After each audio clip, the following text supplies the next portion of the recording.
বদরের ময়দানে এই পাশে কোরাইশ, এই পাশে মুসলমানেরা। বিশ্বনবী জালামাই ভাষণ দিলেন, বললেন কুমু ইলা জান্নাতিন আরদুহাস সামাওয়াতি ওয়াল আরদ উইদ্দাত লিল মুত্তাকিন। আমার সাহাবারা, ওই জান্নাতের দিকে ছোট, যে জান্নাত আকাশ জমিন বিস্তৃত। তোমরা দেখতে পাচ্ছ এটা বদরের ময়দান না, এটা আল্লাহর জান্নাত। আওয়াজ করে পড়েন আল্লাহু আকবার। বিশ্বনবী বললেন ছোট ওই জান্নাতের দিকে, যে জান্নাতের বিস্তৃতি আকাশ জমিন বিস্তৃত। বিশ্বনবীর এই কথা শোনার পরে এক আনসারী সাহাবী সাইয়েদনা উমাইর ইবনুল হুমাম রাদিয়াল্লাহু তাআলা আনহু খেজুর খাচ্ছিলেন। তিনি বিশ্বনবীর দিকে তাকিয়ে কথা শুনছেন আর খেজুর খাচ্ছেন। যখন বিশ্বনবী বললেন জান্নাতের দিকে ছোট, যে জান্নাত আকাশ জমিন বিস্তৃত, বিশ্বনবীর কথা শোনা মাত্র সাইয়েদনা উমাইর ইবনুল হুমাম বললেন বাহ বাহ। কি বললেন? বাহ বাহ মানে চমৎকার, মাশাআল্লাহ চমৎকার। আমরা ইদানিং কালে চমৎকার কিছু দেখলে ইংরেজিতে বলে ফেলি না ওয়াও ওয়াও, বাহ বাহ, মাশাআল্লাহ। বিশ্বনবী বললেন মা ইয়াহমিলুকা আলা কওলিকা বাহ বাহ ইয়া উমাইর।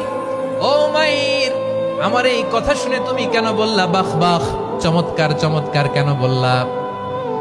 সাইয়েদনা উমাইর ইবনে হুমাম রাদিয়াল্লাহু তাআলা আনহু বললেন ইয়া রাসূলুল্লাহ, আপনার এই কথা শুনে আমি বড্ড খুশি হয়েছি, আর আমি প্রত্যাশা করছি আমি যদি ওই জান্নাতের মালিক হতে পারি তাহলে কতই না ভালো হতো। সুবহানাল্লাহ বলেন। বিশ্বনবী বললেন ছোট এই জান্নাতের দিকে, যে জান্নাত আকাশ জমিন বিস্তৃত।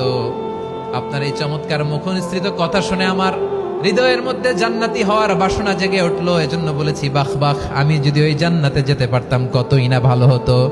উমাইরের কথা শুনে বিশ্বনবী বললেন ঠিক আছে উমাইর, জান্নাতে ঢোকার জন্য, এই জান্নাতের অধিবাসী হওয়ার জন্য যেহেতু তোমার এত আকাঙ্ক্ষা, আমি বলে দিলাম আনতা মিন আহলিহা, তুমি আল্লাহর ওই জান্নাতের অধিবাসী হবা। যাও উমাইর, তুমি ওই জান্নাতের অধিবাসী, ওই জান্নাতে তুমি ঢুকবা, তুমি জান্নাতি। তার মানে সহজ কথায় তুমি জান্নাতি। সুবহানাল্লাহ বলেন।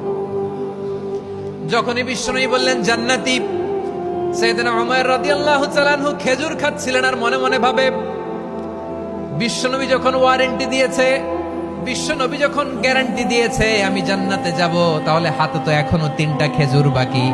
এই 3টা খেজুর যদি খাই তাহলে জান্নাতে ঢুকতে দেরি হয়ে যাবে। সুবহানাল্লাহ পড়েন। হাতে কয়টা খেজুর? 3টা খেজুর।